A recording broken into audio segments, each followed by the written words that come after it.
That wasn't that long ago, okay? My grandmother lived in a birch bark wigwam until she was 9 years old on Squirrel Lake off of Highway 70. She told me about the things that happened as she was a little girl, okay? As she was a little girl, they harvested everything from the lake, from the forest. The Great Spirit put down all those good things for the Anishinaabe to live.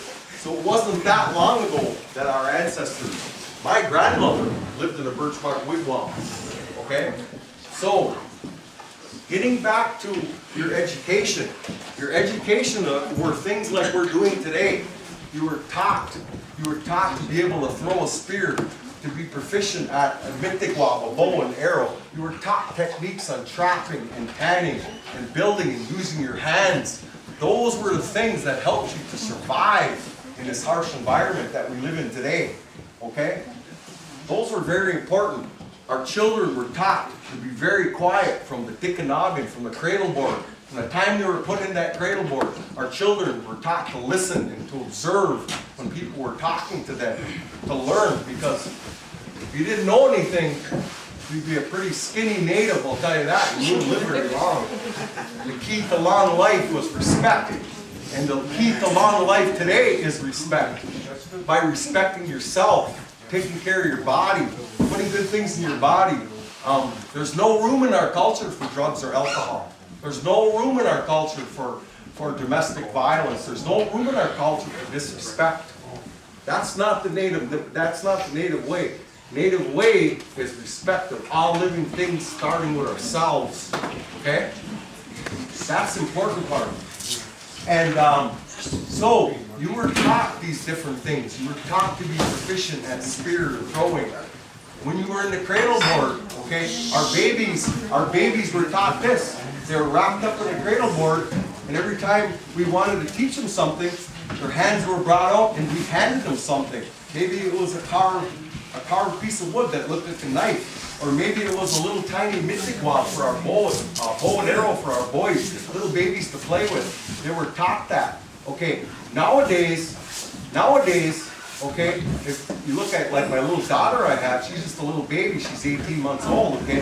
Now, if you put something in front of a small child, what's the first thing they do? They grab it, okay? A long time ago, you were taught, keep your hands to yourself. You were only taught to grab the things you were supposed to.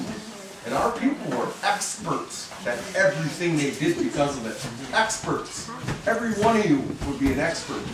The girls, the boys, you'd be taught the things by grandmothers, aunties, and mothers on the things that you were supposed to be doing. You would be experts at it by now. Boys, you would be experts by now. Those were your ancestors. They were awesome, they were experts. The same blood that runs through them, run through you. The question is, where are we today? That's the question I pose to you guys. Where are we today with that? Are we doing what we are supposed to be doing as Anishinaabe people? Are we respecting one another? Are we respecting our teachers, people of knowledge? Are we respecting people in our community?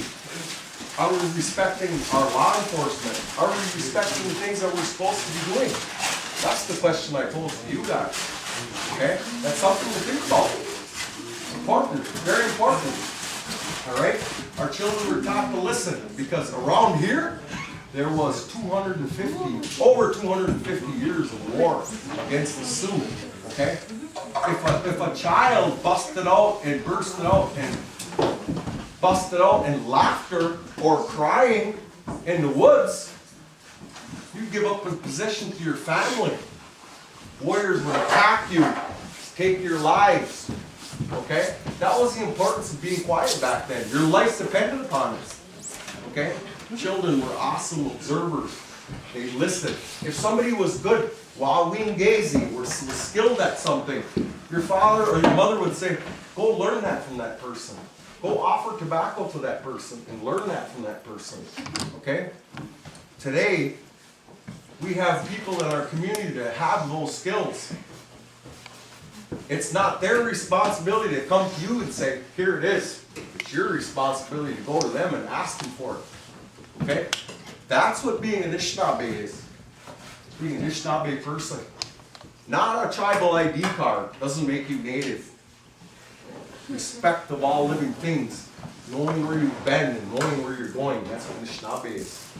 Okay, so now, after we finish with lunch, we're gonna go and finish the other two competition areas, okay? Paganatic throw and Agimug Gagwe Chiki Kandi Idi Win, which is the snowshoe races. Okay? We'll do the same thing. We're gonna switch after each one's done. Then we're going to the demo areas as time permits. Okay? At this time, we're gonna come up a table at a time and we're gonna get some food, and then we're orderly and go sit down and let the next table go up, and so forth and so on. Respectfully, okay? A long time ago, Kitchi Maywanjah, it was different than it is today. A really good thing that we do today, because we've changed a lot, is we always say, we want our elders to come up and eat first. A long time ago, that wasn't the case. Guess who went up to eat first? Elders. It was the hunters. Oh. The hunters were the ones that went up to eat first. You know why that was? Because if your hunters weren't strong and fed and strong, they wouldn't be able to go out and get more food to feed the people. So if your hunters were weak, your hunters were weak, you guys would starve. Okay? So think about those things, and before we get going, as the native way, we say miigwech to the Great Spirit and all of His helpers for providing us with this meal today before we eat. Aho. Aho, get you.